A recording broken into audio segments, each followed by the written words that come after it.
Pipeline তো এগুলা pipeline মানে ওয়াটার সাপ্লাই নাকি? ওয়াটার সাপ্লাই পাইপলাইন গিলা এগুলা মাটি সাটি দেওয়া হওয়া নাই, কিন্তু বর্তন সরকন হয়ে আছে। আমি এগুলা ভালকে আর গম পোৱা নাই। আমি আহোঁতে আৰু আমাৰ এই গাড়ীটো টানি লৈ গ'ল। আৰু প্ৰিয় বন্ধুসকল, ৰাইজসকল, আপোনালোকে চাই আছে এই মুহূৰ্তৰ এখন ট্ৰাক দুৰ্ঘটনা হয়। ট্ৰাক দুৰ্ঘটনা হৈছে, আপোনালোকে চাই আছে ফলিহামাৰী পাম গাঁৱত। এয়া হৈছে পাঞ্জাৱৰী ট্ৰাক। আপোনালোকে চাই আছে ট্ৰাক দুৰ্ঘটনা হৈছে। আৰু আমি সুধিম আৰু কিহৰ কাৰণে এনেকুৱা হৈছে। আমাৰ লগত ড্ৰাইভাৰ আছে, ড্ৰাইভাৰ উপস্থিত আছে, ড্ৰাইভাৰক সুধিম, আপোনালোকে চাব পাৰিব।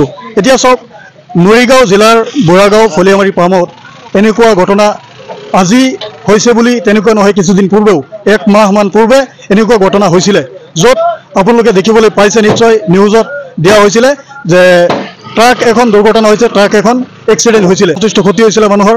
আৰু ইতিমধ্যে আপোনালোকে চাই আছে পথ দুৰ্ঘটনা হৈছে, য'ত মানুহ অহা যোৱাৰ বহুতো অসুবিধা হৈছে, মানুহৰ যান বাহন চলাচলত দিগদাৰ হৈছে, অসুবিধা হৈছে, ৰাইজৰ অসুবিধা হৈছে। আৰু কি অসুবিধা হৈছে, স্থানীয় ৰাইজ আছে আমাৰ লগত, স্থানীয় ৰাইজৰ সৈতে আমি কথা পাতিম।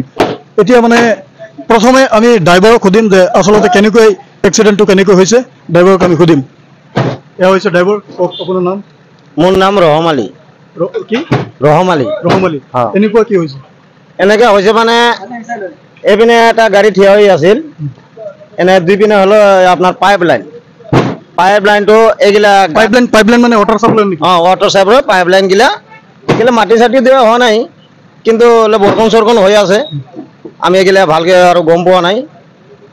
আমি আহোঁতে আৰু এই আমাৰ এই গাড়ীটো টানি লৈ গ'ল।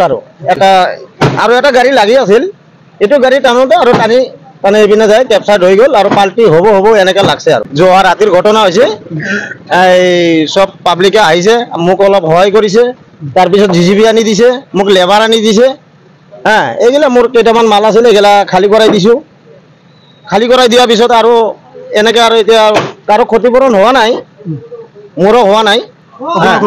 নাই, মোৰো হোৱা নাই। মোৰো আৰু এতিয়া গাড়ীটো আহে উঠাব লাগে, এইটো মোৰ ৰাইজৰ কাছে মোৰ ধন্যবাদ। এতিয়া গাড়ীটো ফাঁচি গৈছে, এতিয়া মানে আপুনি উঠাবলৈ চেষ্টা কৰিছে, ৰাইজেও যথেষ্ট সহযোগ কৰিছে। মানে এতিয়া ৰাইজে কি ক'ব, আপোনালোকে ৰাইজ হিচাপে আপোনালোকে কি বুলি ভাবে? আচলতে ৰাস্তা ঘাটৰ অসুবিধাৰ কাৰণে গাড়ীখন এনেকুৱা এক্সিডেণ্ট হৈছে নেকি? কি কয় আপুনি? কি নাম আপোনাৰ? জৈনলাভ দিন। আপোনাৰ ঘৰ? আমাৰ ঘৰ হইলে হলিয়ামাৰি পাম। ইয়াতেই স্থানীয় হয়? স্থানীয়। আৰু এই ঘটনাটা মানে এই যে ওয়াটার সাপ্লাইয়ের পাইপ যে দিছে, সেই ওয়াটার সাপ্লাই পাইপের কারণে মাটি দেওয়া নাই, মাটি বহা নাই, হ্যাঁ ভাল করে মাটি বহা নাই। গাড়ি যাওয়াতেই মানে অ্যাক্সিডেন্ট হয়। এটিও আমার রাজ্যের কিবা অসুবিধা হয়েছে আর কি। এতিয়া মোৰ সৈতে উপস্থিত আছে আৰু এজন বয়সস্থ মানুহ। মই এই বয়সস্থ মানুহৰ লগত কথা পাতিম। আপোনালোকে চাই আছে যে আচলতে এনেকুৱা ঘটনা হোৱাৰ মেইন কাৰণটো কি, আপোনাৰ মতে কি হয়? ৰাস্তাটো হোৱা নাই, ৰাস্তাটো একদম বেয়া হৈ গ'ল। আমাৰ পাব্লিক অহা যোৱাৰ কাৰণে বিৰাট অসুবিধা হ'ল। ৰাস্তাৰ কাম কৰি আছে, দেখাই দি পেলাই আকৌ আৰু ৰাস্তাৰ কাম নাই, বেলেগ ঠাইত গ'লগৈ, আমাৰ ৰাস্তাটো কৰাই নাই। আমাৰ ৰাইজৰ বিৰাট অসুবিধা হ'ল।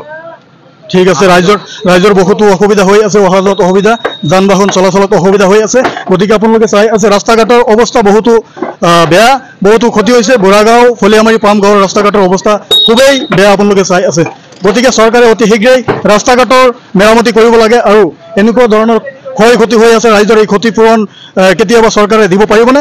যদি নোৱাৰে তেতিয়াহ'লে ৰাস্তা ঘাটৰ কাম অতি শীঘ্ৰেই হ'ব লাগে, মেৰামতি হ'ব লাগে। স্থানীয় ৰাইজ আছে আমাৰ সৈতে, আমি কথা পাতিছোঁ। স্থানীয় ৰাইজৰ অভিযোগ আপোনালোকে যদি চাই আছে, কোনোবাই ভিডিঅ'টো এটাকৈ শ্বেয়াৰ কৰিব। যদি মৰিগাঁও জিলাৰ হয় তেতিয়াহ'লে এটা শ্বেয়াৰ কৰিব, বুঢ়াগাঁও ৰাইজৰ বাবে অলপ সহায় কৰি দিব।